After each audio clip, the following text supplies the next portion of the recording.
नमस्कार दोस्तों, मैं सुनील अमृत संसार अकेडमी में आप सभी का स्वागत करता हूं। हम लोग जो पढ़ रहे हैं भारतीय राज्य व्यवस्था पढ़ रहे हैं और भारतीय राज्य व्यवस्था में हमने अनेक चैप्टर पढ़ चुके हैं। ठीक है, लगभग आपका पॉलिटी का जो है इससे पहले कई चैप्टर हो चुके हैं, जैसे कि नागरिकता है, प्रस्तावना है। और अब हम जो चैप्टर पढ़ रहे थे मौलिक अधिकार पढ़ रहे थे। इससे पहले आपका मौलिक अधिकार का एक पार्ट आया था, जिसमें मैंने आपका जो है आर्टिकल 12 से लेकर अनुच्छेद 12 से लेकर अनुच्छेद 22 तक उसमें कंप्लीट करा दिया था। आज जो है मौलिक अधिकार का भाग नंबर 2 है, दूसरा पार्ट रहेगा।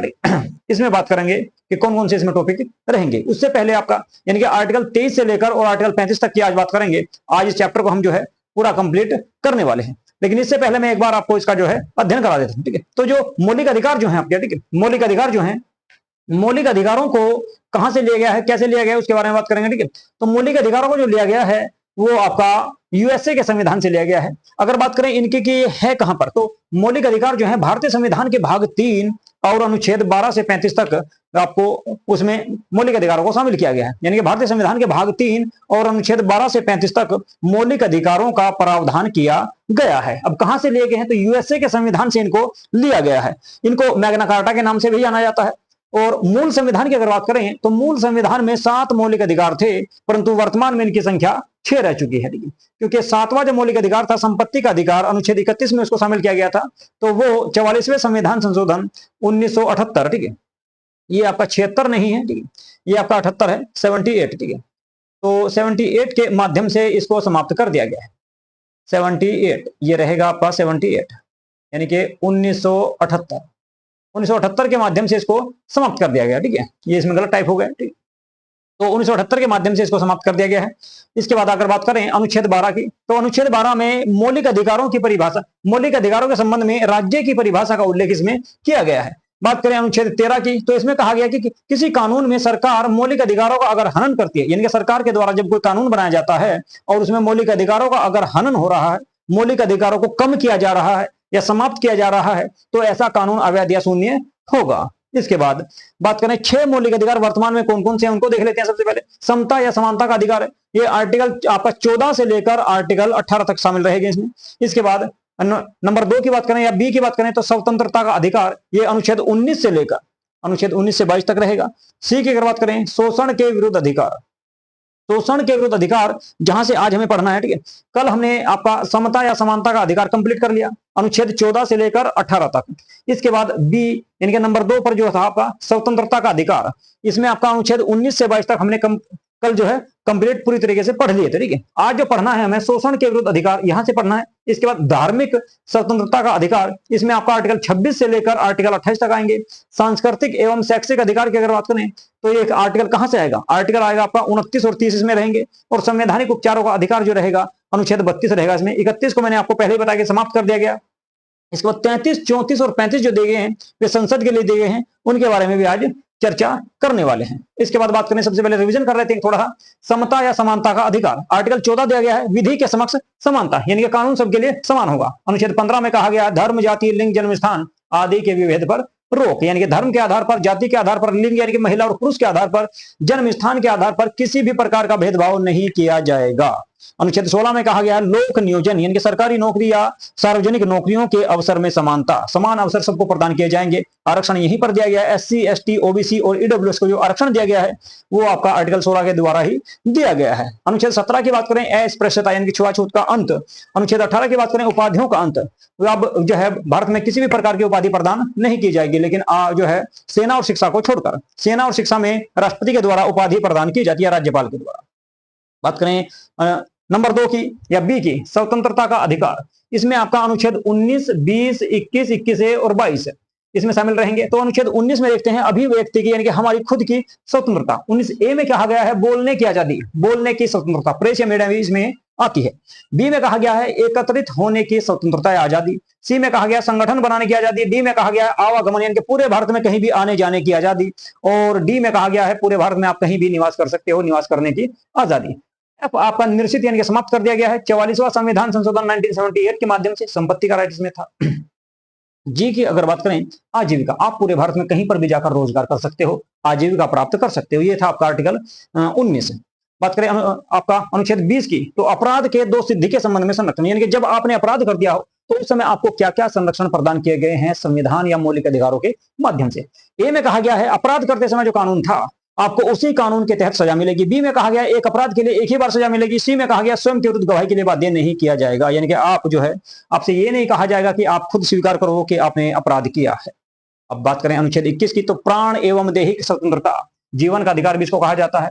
आपका इच्छा मृत्यु, स्वच्छ भोजन, स्वच्छ वायु, स्वच्छ पानी और विदेश यात्रा करना, ठीक है। इसके अलावा जीवन साथी चुनने का अधिकार, निंद्रा का अधिकार, हथकड़ी ना लगाने का अधिकार, ये सब आपके अधिकार जो हैं इसी में आपके, ठीक है, अनुच्छेद 21 में ही। सुप्रीम कोर्ट के द्वारा इसका अनेक बार विस्तार किया है और आगे भी करता जा रहा है। बात करें आपका अनुच्छेद 21A की, तो ये मूल संविधान का भाग नहीं था, इसे 86वां संविधान संशोधन 2003 के माध्यम से जोड़ा गया।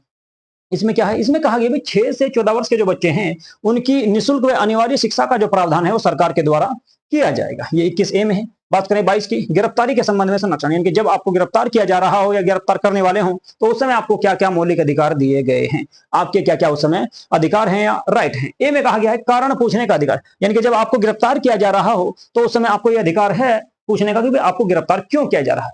दूसरा बी में कहा गया है वकील से सलाह लेने का अधिकार या एडवोकेट से सलाह लेने का अधिकार, यानी कि जब आपको गिरफ्तार किया गया हो तो आप अपने मनपसंद वकील से सलाह ले सकते हैं। सी में कहा गया है 24 घंटे के अंदर, यानी कि जब आपको गिरफ्तार कर लिया गया तो उससे 24 घंटे के अंदर अंदर आपको नजदीकी मजिस्ट्रेट के सामने पेश करना होगा, परंतु आने जाने के समय को छोड़कर। यहां तक मैंने आपके ये कंप्लीट करा दिए थे, ठीक है, और मुझे उम्मीद है कि आपके समझ में भी आ गए होंगे। ये यदि आपको कोई समस्या है किसी भी प्रकार की तो आप जो है कमेंट बॉक्स में बता सकते हैं, उसका जवाब आपको दे दिया जाएगा। बात करें नंबर 3 या सी की, तीसरा मौलिक अधिकार शोषण के विरुद्ध अधिकार या सी शोषण के विरुद्ध अधिकार। इसमें 2 आर्टिकल आपके आने वाले हैं। कौन कौन से आर्टिकल रहेंगे उसके बारे में बात करेंगे। अनुच्छेद 23 और 24, 22 के बाद अनुच्छेद 23 और 24 में रहेंगे। इसमें 23 व 24 2 अनुच्छेद इसमें रहेंगे, दोनों के बारे में आपको बताएंगे। तो सबसे पहले बात करते हैं 23 की। 23 में कहा गया मानव व्यापार, बंधुआ मजदूरी, बलात् श्रम आदि पर रोक, यानी कि मानव या मानव के किसी भी अंग का व्यापार नहीं किया जाएगा। पहले का मतलब ये। बंधुआ मजदूरी का मतलब है कि आप किसी को भी जबरदस्ती, बंधुआ का मतलब है एग्रीमेंट करके आप किसी से भी मजदूरी नहीं करा सकते। यदि वो व्यक्ति बीच में भी छोड़ना चाहता है, आपने किसी के साथ एग्रीमेंट किया और वो बीच में भी आपका छोड़कर जाना चाहता है तो छोड़कर जा सकता है, लेकिन उसने जो पैसा लिया है आपसे वो पैसा उसे वापस करना होगा, अपनी मजदूरी का काट कर, ठीक है। और प्लस उसमें हो सकता है कि आप जो है उससे ब्याज भी लें, ठीक है। वो सब कुछ आपका एग्रीमेंट में ही कर दिया जाता है शामिल, ठीक है, कि कितना ब्याज लिया जाएगा, आप अगर बीच में छोड़ के जाओगे तो कितना दिया जाएगा, ठीक है। यानी कि कुल मिलाकर कहा गया कि आप किसी को भी बांधकर या जबरदस्ती बंधुआ रूप से, ठीक है, या एग्रीमेंट के रूप में आप किसी से भी मजदूरी नहीं करवा सकते। यदि वो व्यक्ति बीच में छोड़कर जाना चाहता है तो जा सकता है। दूसरा बलात् श्रम, बलात् मतलब जबरदस्ती, श्रम मतलब काम कराना, यानी कि आप किसी से भी जबरदस्ती कार्य नहीं करा सकते। इस तरह की चीजों पर रोक लगाया गया है अनुच्छेद 23 के अनुसार। मुझे उम्मीद है कि आपके ये समझ में आ गया होगा। मानव व्यापार का मतलब है कि मानव का व्यापार या मानव के किसी भी अंग या किसी भी शरीर के किसी भी अंग का व्यापार करना प्रतिबंधित है। बंधुआ मजदूरी यानी कि आप किसी को भी एग्रीमेंट के माध्यम से जो है रोककर उससे कार्य नहीं करा सकते, अगर वो चाहे तो बीच में भी छोड़ के जा सकता है। बलात् श्रम यानी कि जबरदस्ती किसी से कार्य नहीं कराया जाएगा, आदि पर रोक है। अनुच्छेद 24 की अगर बात करें, बहुत साधारण सा है। 24 में कहा कि 14 वर्ष से कम आयु के बच्चे को 14 वर्ष से कम आयु के बच्चे को किसी भी प्रकार के कार्य में लगाने पर रोक, यानी कि आप 14 साल से कम आयु का जो बच्चा है उसे किसी भी प्रकार के कार्य में नहीं लगा सकते, क्योंकि भारतीय संविधान में जो मौलिक अधिकार दिए गए हैं और मौलिक अधिकारों में आपका 21A मौलिक अधिकार जो भी मैंने पीछे पढ़ाया है उसमें कहा गया कि 6 से 14 साल तक के जो बच्चे होंगे उन्हें अनिवार्य व निःशुल्क शिक्षा दी जाएगी, यानी कि उनका कार्य है पढ़ना, उन्हें पढ़ाया जाएगा। तो 14 साल से कम आयु के बच्चे को किसी भी प्रकार के कार्य में नहीं रखा जाएगा, ठीक है जी। तो ये था आपका अनुच्छेद आपका 23 और 24, ठीक है, यानी कि नंबर 3 शोषण के विरुद्ध अधिकार। नंबर 4 की अगर बात करें, धार्मिक स्वतंत्रता का अधिकार। इसमें आर्टिकल आपके 25 से 28 तक आने वाले हैं। 25 से 28 तक के इसमें अधिकार रहेंगे और इनके बारे में बात करेंगे। तो सबसे पहले बात करते हैं अनुच्छेद 25 की। अनुच्छेद 25 में कहा गया है किसी भी धर्म को मानने, आचरण करने, अंतःकरण करने, ठीक, आदि की स्वतंत्रता, ठीक है। यानी कि आप जो है किसी भी धर्म को मान सकते हैं और आप किसी भी धर्म का आचरण, यानी कि उसकी जो पूजा पाठ वगैरह की जो पद्धति है उसका जो है आचरण कर सकते हैं। इसके अलावा अंतःकरण का मतलब होता है धर्म परिवर्तन करना, यानी कि आप अगर किसी धर्म को छोड़कर दूसरे धर्म में जाना चाहते हैं तो भी आपको नहीं रोका जाएगा, आपको इसकी पूरी आजादी दी गई है। किसमें? अनुच्छेद 25। अनुच्छेद 26 की अगर बात करें, धार्मिक प्रबंधन। धार्मिक प्रबंधन का मतलब धार्मिक मैनेजमेंट, यानी कि आप अपने धर्म से संबंधित मंदिर, मस्जिद, गुरुद्वारा आदि का पंजीकरण करा सकते हैं, आदि का रजिस्ट्रेशन करा सकते हैं, उसका प्रबंधन कर सकते हैं, मैनेजमेंट कर सकते हैं। इसके बाद अनुच्छेद 27 की अगर बात करें, इसमें कहा गया है धार्मिक संपोषित, यानी कि आपके जो धार्मिक संस्थान हैं उनमें जो आपका पैसा आ रहा है, जो चंदा आ रहा है, जो दान आ रहा है, उसको आपका जो है टैक्स फ्री रखा जाएगा। धार्मिक संपोषित का मतलब है कि उस पर किसी भी प्रकार का कर नहीं लगाया जाएगा। आपके धर्म से संबंधित जो संपत्ति है उस पर किसी भी प्रकार का कर सरकार नहीं लेगी, ठीक है। लेकिन अगर कोई संस्थान ऐसा है जो ज्यादा बड़ा है, कोई ऐसा संस्थान है जिसमें ज्यादा संपत्ति आ रही है, तो हो सकता है कि सरकार लोक हित में या देश हित के लिए उस पर कर लगा दे, ठीक है। ये इसमें किया जा सकता है। इसके बाद अगर बात करें अनुच्छेद 28 की, अनुच्छेद 28 में कहा गया धार्मिक शिक्षा, सभा, उपासना आदि में उपस्थित होने का अधिकार, यानी कि आप अपनी धार्मिक सभा में जा सकते हो, धार्मिक आपकी जो सभा हो रही है, धार्मिक शिक्षा प्राप्त कर सकते हो, धार्मिक उपासना कर सकते हो। जैसे कि आपका जो है बात करें कि सावन के महीने में कावड़ लेने के लिए जाते हैं हिंदू धर्म के लोग, ठीक है, हरिद्वार वगैरह, ठीक है, तो उसको कहा जाएगा धार्मिक सभा, यानी कि धार्मिक सभा में जाना, सम्मेलन में जाना, ठीक है। इसके अलावा जो है मुस्लिम वगैरह जाते हैं, जलसे वगैरह जो होते हैं उनके या सिख धर्म में कह सकते हैं जो सत्संग जो होते हैं, ठीक है, उसमें जाते हैं। तो उपासना करना, सभा में जाना, सम्मेलन में जाना, धार्मिक शिक्षा प्राप्त करना, ये सब आपको जो है स्वतंत्रता प्रदान करता है। कौन सा आर्टिकल? अनुच्छेद 28। तो आपके समझ में आ रहा है। अनुच्छेद 25 में कहा गया है किसी भी धर्म को मानने, आचरण करने, अंतःकरण करने की स्वतंत्रता, यानी कि आप किसी भी धर्म को मान सकते हैं, अपने धर्म का आचरण, पूजा पाठ वगैरह कर सकते हैं, या अपने धर्म को परिवर्तित भी कर सकते हैं। अनुच्छेद 28 में कहा, सॉरी 26 है, अनुच्छेद 26 में कहा गया है धार्मिक प्रबंधन, यानी कि आप अपने धर्म से संबंधित किसी भी संस्थान का मैनेजमेंट या पंजीकरण कर सकते हैं। आर्टिकल 27 में कहा गया कि धार्मिक संपोषित, यानी कि आपके धर्म से संबंधित जो संस्थान है उसमें जो दान चंदा वगैरह जो आ रहा है उसको टैक्स फ्री रखा जाएगा या कर मुक्त रखा जाएगा। अनुच्छेद 28 में कहा गया है धार्मिक शिक्षा, यानी कि आप किसी भी प्रकार की अपने धर्म से संबंधित शिक्षा प्राप्त कर सकते हैं, अपने धर्म से संबंधित सभा में जा सकते हैं, सम्मेलन में जा सकते हैं, उपासना कर सकते हैं। ये सभी आपका जो है 28 में कहा गया है, ठीक है। इसके बाद बात करें नंबर 5 की, सांस्कृतिक अधिकार की। सांस्कृतिक अधिकार, सांस्कृतिक एवं शैक्षिक अधिकार, ठीक है, सांस्कृतिक एवं शैक्षिक अधिकार, ये लो जी, सांस्कृतिक एवं शैक्षिक अधिकार, दो आर्टिकल रहेंगे, अनुच्छेद 29 व 30, अनुच्छेद 29 और 30, और ये दोनों के दोनों जो हैं अल्पसंख्यकों के लिए हैं, दोनों जो दिए गए हैं अल्पसंख्यकों के लिए हैं। अल्पसंख्यक किसे कहा जाता है? अल्प का मतलब कम, संख्यक मतलब संख्या, यानी कि जिन लोगों की भारत में संख्या कम है उन्हें अल्पसंख्यक माना गया है, जबकि बहुसंख्यक का मतलब जिनकी संख्या ज्यादा है। तो हिंदुओं को छोड़कर, भारत में हिंदू धर्म के लोगों को छोड़कर या सनातन धर्म के मानने वाले लोगों को छोड़कर भारत में जितने भी लोग हैं उन सबको अल्पसंख्यक का दर्जा दिया गया है। जैसे कि मुस्लिम है, बौद्ध, सिख, जैन, पारसी, यहूदी, ईसाई, यानी कि हिंदू धर्म को छोड़कर बाकी सभी धर्मों के लोग भारत में अल्पसंख्यक हैं, और उन्हीं के लिए दोनों के दोनों आपके आर्टिकल हैं, अनुच्छेद 29 और अनुच्छेद 30। अब बात करते हैं कि अनुच्छेद 29 में क्या है। अनुच्छेद 29 में कहा गया है कि अल्पसंख्यकों के हितों का संरक्षण, यानी कि अल्पसंख्यक व्यक्ति जो हैं, ठीक है, यानी कि गैर हिंदू जो व्यक्ति हैं उनके जो हित हैं उनका संरक्षण किया जाएगा, उनकी सुरक्षा की जाएगी, सरकार उनके हितों का संरक्षण करेगी। जैसे मान के चलो कि कोई हिंदू गांव है या हिंदू क्षेत्र है और उसमें 2-4 घर बौद्ध के हैं या किसी जैन धर्म के लोगों के हैं या मुस्लिम धर्म के लोगों के हैं, अगर वे अपने धर्म से संबंधित कोई संस्थान, मंदिर, मस्जिद, चर्च या गुरुद्वारा वगैरह बनाना चाहते हैं अपनी जगह पर अपने पैसे से, तो वे बना सकते हैं, उनको रोका नहीं जाएगा, ठीक है।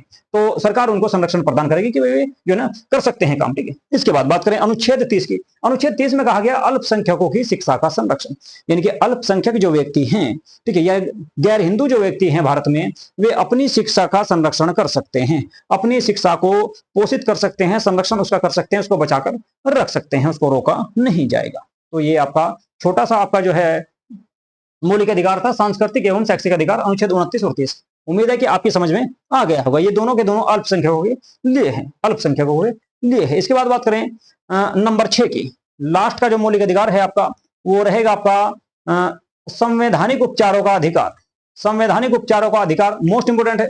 संवैधानिक उपचारों का जो अधिकार है इनको डॉक्टर भीमराव अंबेडकर के द्वारा संविधान की आत्मा कहा गया है। डॉक्टर भीमराव अंबेडकर के द्वारा संवैधानिक उपचारों को, या अनुच्छेद 32, इसमें आएगा कौन सा आपका अनुच्छेद 32, ठीक है, अनुच्छेद 32 को संविधान की आत्मा कहा गया है। वैसे प्रस्तावना को संविधान की आत्मा कहा जाता है, लेकिन डॉक्टर भीमराव अंबेडकर ने अनुच्छेद 32 को संविधान की आत्मा कहा। क्यों कहा है? क्योंकि ये जो है उपरोक्त जो मौलिक अधिकार है यदि उपरोक्त 5 मौलिक अधिकार जो आपको दिए गए हैं, अनुच्छेद 14 से लेकर अनुच्छेद आपके 30 तक जो आपके मौलिक अधिकार हैं, यदि उनका हनन होता है, यदि उनका कोई व्यक्ति या सरकार हनन करती है, तो हाईकोर्ट या सुप्रीम कोर्ट उस व्यक्ति या सरकार के विरुद्ध 5 प्रकार के आदेश यानी कि रिट, उनको कहा जाता है, आदेश को कहा जाता है रिट, ठीक, 5 प्रकार के रिट जारी करते हैं, ठीक है, और उनके मौलिक अधिकारों का संरक्षण किया जाता है।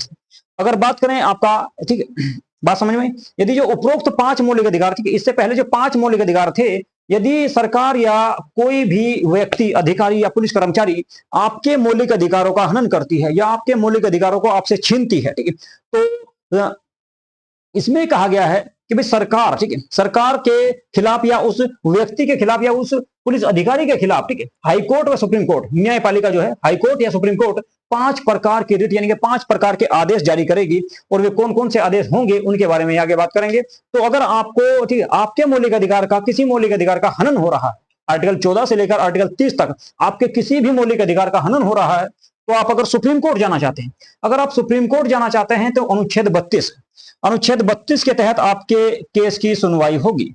अनुच्छेद 32 के तहत आपके केस की सुनवाई होगी। किसके तहत? अनुच्छेद 32 के तहत आपके केस की सुनवाई होगी। यदि आप हाईकोर्ट में जाना चाहते हैं, ठीक है, राज्य के हाईकोर्ट में जाना चाहते हैं, तो आर्टिकल 226 के तहत, आर्टिकल 226 के तहत आपके मुकदमे की या आपके केस की सुनवाई होगी, ठीक है।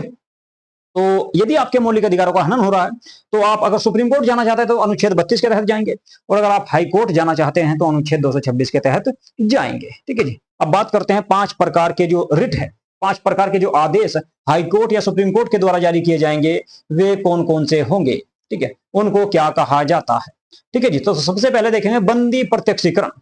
बंदी प्रत्यक्षीकरण वहां लागू होगा, ये आदेश उनके खिलाफ जारी होता है, मान के चलो, ठीक है, यदि किसी पुलिस अधिकारी ने आपको 24 घंटे के अंदर, आपको 24 घंटे के अंदर अंदर, ठीक है, नजदीकी मजिस्ट्रेट के सामने पेश नहीं किया, तो ये आदेश उसके जारी होगा, यानी कि गिरफ्तारी करने वाले अधिकारी के विरुद्ध जारी होता है। ये आदेश जो जारी होता है, ये गिरफ्तारी करने वाले अधिकारी के विरुद्ध जारी होता है, ये जारी है जी, ठीक।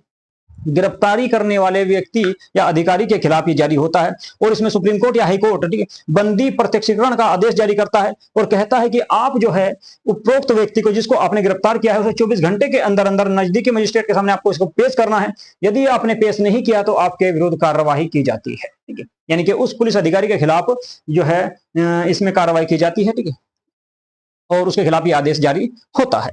तो बंदी प्रत्यक्षीकरण, मुझे उम्मीद है कि आपकी समझ में आ गया होगा। बंदी प्रत्यक्षीकरण का मतलब है जब किसी व्यक्ति को गिरफ्तार किया जाता है, तो पुलिस अधिकारी या पुलिस कर्मचारी को यह आदेश दिया जाएगा कि भाई आप 24 घंटे के अंदर अंदर इसे नजदीकी मजिस्ट्रेट के सामने पेश करो। अगर नहीं किया तो उस पुलिस अधिकारी को कोर्ट के सामने जवाब देना होगा कि इतने समय तक या 24 घंटे से ज्यादा आपने इसको गिरफ्तार क्यों रखा, नजदीकी मजिस्ट्रेट के सामने पेश क्यों नहीं, ठीक है। इसके बाद नंबर 2 की बात करें, परमादेश। परमादेश का मतलब होता है आदेश देना, ठीक है, यानी कि सरकारी अधिकारियों के विरुद्ध जारी होता है, ठीक है, ये भी सरकारी अधिकारी या सरकारी कर्मचारियों के विरुद्ध जारी होता है। जब कोई सरकारी कर्मचारी अपना कार्य समय पर नहीं करता या अपने कर्तव्यों का पालन नहीं करता, तो उसके विरुद्ध परमादेश का आदेश जारी होता है, और उसमें जो है कोर्ट के द्वारा कहा जाता है कि आप अपना कार्य या अपने कर्तव्यों का पालन करें, अन्यथा उनके खिलाफ कार्यवाही जारी या कार्यवाही की जाती है, ठीक है। तो परमादेश आपकी समझ में आ गया होगा, ठीक है। ये है कुल मिलाकर एक आदेश होता है, ठीक है, सरकारी कर्मचारियों के कि वो अपने कर्तव्यों का पालन करें। इसके बाद प्रतिषेध। प्रतिषेध का मतलब होता है रोकना, ठीक है, प्रतिषेध का मतलब होता है रोक रखना, ठीक है, यानी कि इसमें क्या है कि ऊपरी न्यायालय यानी कि जो ऊपर का न्यायालय होता है, वो छोटे न्यायालयों के कार्य पर रोक लगाता है। जैसे कि मैंने आपको बताया कि अगर मौलिक अधिकारों का आपके हनन हो रहा है, तो आप केवल सुप्रीम कोर्ट या हाई कोर्ट में ही मुकदमा दायर कर सकते हैं, ठीक है। यदि आपके मौलिक अधिकारों का हनन हुआ है और आप डिस्ट्रिक्ट कोर्ट में उस मुकदमे को लेकर चले गए, तो ऐसे में क्या होगा कि हाई कोर्ट डिस्ट्रिक्ट कोर्ट के या सुप्रीम कोर्ट डिस्ट्रिक्ट कोर्ट के उस फैसले पर, उस मुकदमे पर रोक लगाएगा। उसे कहा जाएगा प्रतिषेध, उसे कहा जाएगा क्या? प्रतिषेध, ठीक है। यदि ठीक है, तो ऊपरी न्यायालय निचले न्यायालय के कार्यों पर रोक लगाता है। इसके बाद नंबर 4 की अगर बात करें, उत्प्रेक्षा। उत्प्रेक्षा का मतलब होता है, ठीक है, कि जो आपके पास जो लंबित मुकदमा है उसे अपने पास मंगवाने का जो कार्य करता है ऊपरी न्यायालय। इसमें क्या है, ऊपरी न्यायालय जो है, ठीक है, यानी कि हाई कोर्ट या सुप्रीम कोर्ट जो है, डिस्ट्रिक्ट कोर्ट को आदेश देगा कि भाई जिस मुकदमे पर मैंने रोक लगाई है ऊपर, ठीक है, प्रतिषेध जो कहा, रोक लगाना, ठीक है, यानी कि आपके जो मौलिक अधिकार के मुकदमे पर जो आप सुनवाई कर रहे हैं उसमें जो रोक लगाई गई है, ठीक है, ऊपरी न्यायालय निचली न्यायालय को आदेश देगा कि लंबित जो मुकदमा है, जो मुकदमा आपके पास पेंडिंग पड़ा है, जिस पर मैंने रोक लगाई है, उसे मेरे पास भेज दीजिए, क्योंकि वह मुकदमा आपके अधिकार क्षेत्र में नहीं है। उस पर सुनवाई करने का अधिकार हाईकोर्ट या सुप्रीम कोर्ट को है, ठीक है, या हमें है, ठीक है। कुल मिलाकर हाईकोर्ट कहेगा, या सुप्रीम कोर्ट है तो सुप्रीम कोर्ट कहेगा, ठीक है। तो कुल मिलाकर उस मुकदमे को उस व्यक्ति के पास भेज दिया जाता है, ठीक है, उसे कहा जाएगा उत्प्रेक्षा। और नंबर अगर 5 की बात करें, अधिकार पश्चालेख। अधिकार पश्चालेख का मतलब होता है, ठीक है, किसी भी जो है योग्यता की जांच करना, ठीक है, योग्यता की जांच करना। यदि कोई व्यक्ति किसी सार्वजनिक पद पर नियुक्त होता है, किसी पुलिस की पोस्ट पर या किसी, यानी कुल मिलाकर सरकारी पदों पर किसी पर भी नियुक्ति होती है, या कोई सांसद, विधायक या प्रधान या जो है प्रधानमंत्री या राष्ट्रपति बनता है, कुल मिलाकर जो सार्वजनिक या पब्लिक का जो पद है, उस पर अगर किसी व्यक्ति की नियुक्ति होती है तो सुप्रीम कोर्ट या हाईकोर्ट उसकी योग्यता की जांच कर सकता है। अगर कोई व्यक्ति उसकी शिकायत करता है या बिना शिकायत के भी जांच कर सकता है, ठीक है, कि भाई आप इस पद के योग्य हैं या नहीं। तो ये आपकी 5 प्रकार की रिट जो है सुप्रीम कोर्ट व हाईकोर्ट के द्वारा जारी की जाएगी। सुप्रीम कोर्ट अनुच्छेद 32 के तहत करेगा, हाईकोर्ट अनुच्छेद 226 के तहत करेगा, ठीक है। यहां तक आपकी समझ में आ गया होगा, ठीक है। अब यदि कोई समस्या है तो फिर भी आप जो है कमेंट करके दोबारा पूछ सकते हैं। आगे बात करते हैं अनुच्छेद 33। अनुच्छेद 33 में जो है, अनुच्छेद 33 से लेकर 35 तक जो है ना संसद के लिए है। ये आपके 3 मौलिक अधिकार ऐसे हैं जो संसद को जिसमें अधिकार दिया गया है। इनमें आपका संसद को अधिकार दिया गया है, ठीक है। अब संसद को क्या अधिकार दिए गए हैं उसके बारे में बात कर लेते हैं जी, चलिए, ठीक है, देखते हैं जी। अनुच्छेद 33 में कहा गया है संसद, सेना, सशस्त्र बल, खुफिया विभाग। सेना का मतलब इसमें तीनों सेना है, वायु सेना, जल सेना, थल सेना। सेना, सशस्त्र बल का मतलब होता है सीआरपीएफ, आरपीएफ, ठीक है, अर्धसैनिक बल जो होते हैं, ठीक है, एसएससी के माध्यम से जो भरे जाते हैं। खुफिया विभाग का मतलब है गुप्तचर विभाग है, जैसे सीबीआई, आईबी, रो, ठीक है। इनके कर्मचारियों के मौलिक अधिकारों को कम कर सकती है, ठीक है। यानी कि संसद जो है सेना, सशस्त्र बल, खुफिया विभाग के जो कर्मचारी हैं उनके मौलिक अधिकारों को कम कर सकती है, ठीक है। कैसी कंडीशन में? मान के चलो कि जो है भारत और पाकिस्तान के बीच में युद्ध चल रहा है, ठीक है, और ऐसे में सेना को जो है युद्ध करने का आदेश दिया गया है, और ऐसे में सैनिक कहने लगे कि भाई हमको तो जो है हमारा मौलिक अधिकार है रात को सोने का, अनुच्छेद 21 के तहत। अनुच्छेद 21 के तहत हमको तो सोने का अधिकार है जी, हम तो सोएंगे, ठीक है, हम युद्ध नहीं करेंगे, ठीक है। तो ऐसे में उसको ये मौलिक अधिकार नहीं दिया जाए, आर्टिकल 21 उससे छीन लिया जाएगा उसमें, ठीक है। या फिर बात करना है, ठीक है, कि भाई जो ना किसी क्षेत्र में, ठीक है, कर्फ्यू लगा हुआ है, किसी क्षेत्र में कर्फ्यू लगा हुआ है, ठीक है, और वहां पर सशस्त्र बल के सैनिक है, ठीक है, और वे कहने लगे कि भाई हमको तो सोने का राइट है, खाने पीने का राइट है, ठीक है, हम तो खाना खा के आएंगे, ठीक है। तो ऐसे में उनको ये मौलिक अधिकार नहीं दिया जाएंगे, ठीक है। यानी कि उनके मौलिक अधिकारों को कम किया जा सकता है या रोका जा सकता है कुछ कंडीशन में, ठीक है। सामान्य कंडीशन में उनको सारे मौलिक अधिकार प्राप्त रहते हैं, लेकिन कुछ कंडीशन में उनके मौलिक अधिकारों को रोका जा सकता है। ये अधिकार दिया गया है संसद को, संसद सेना, सशस्त्र बल और खुफिया विभाग के कर्मचारियों के मौलिक अधिकारों को कम कर सकती है, उन पर रोक लगा सकती है। अनुच्छेद 34 की अगर बात करें, अनुच्छेद 34 में कहा गया यदि किसी क्षेत्र में मार्शल लॉ, मार्शल लॉ का मतलब होता है सैन्य कानून, सैन्य कानून का मतलब सेना का कानून, मार्शल लॉ मतलब किसी क्षेत्र में कर्फ्यू लगा है, ठीक है, तो उस क्षेत्र में जो रहने वाले लोग हैं, उस क्षेत्र में रहने वाले नागरिकों के मौलिक अधिकारों को भी कम किया जा सकता है। जैसे मान लो कि 2013 में मुजफ्फरनगर में आपका दंगा हुआ था, 2013 में मुजफ्फरनगर में दंगा हुआ और मुजफ्फरनगर में लग चुका था जी कर्फ्यू 3 से 4 दिन के। तो ऐसे में आपका जो है आपका अनुच्छेद 19 के तहत आप कह सकते हैं जी हमको तो जो है ना घूमने फिरने का राइट है जी, हमको पूरे मुजफ्फरनगर में कहीं भी आने जाने का घूमने फिरने की राइट है, या पूरे भारत में, ठीक है, तो हम तो मुजफ्फरनगर में घूमेंगे, ठीक है, जबकि वहां पर लगा है कर्फ्यू। तो ऐसे में आपके मौलिक अधिकार को रोक दिया जाएगा, ऐसे में आपको मौलिक अधिकार नहीं रहेगा। या आप कहने लगे कि भाई हमको तो जो ना सभा करने का अधिकार है या एकत्रित होने का अधिकार है, हम तो जो है एकत्रित होंगे, तो आपको रोक दिया जाएगा।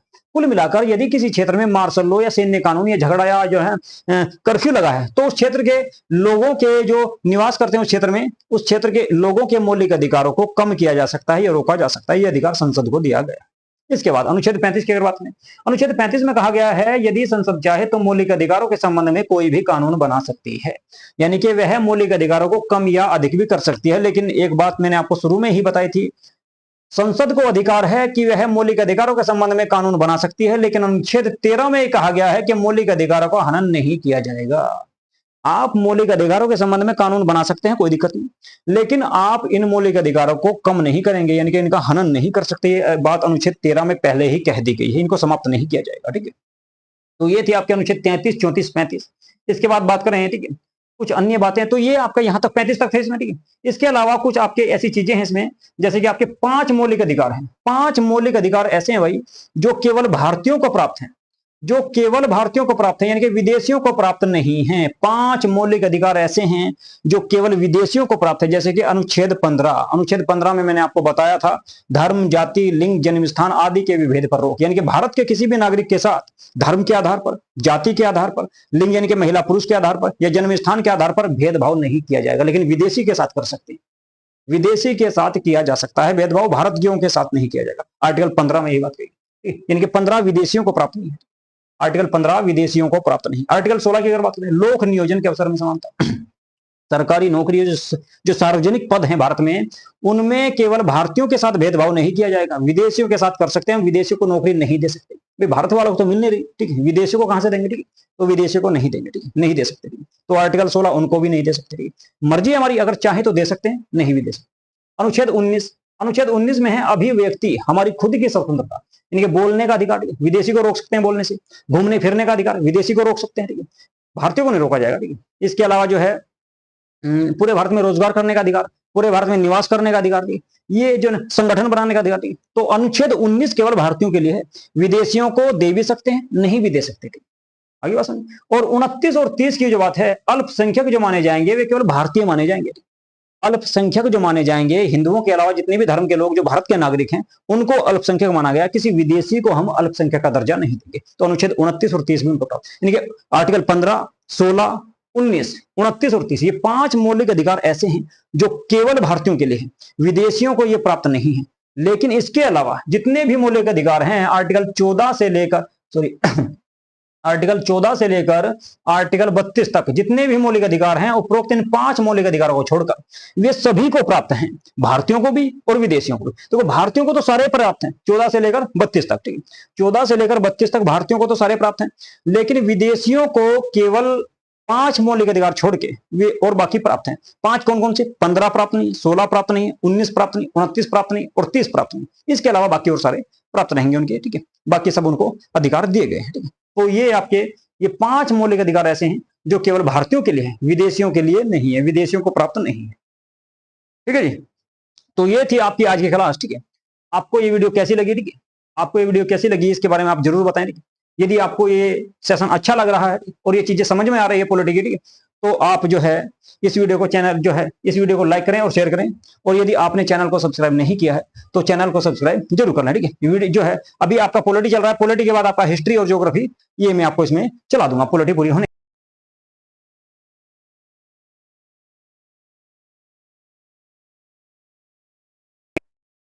ठीक है जी।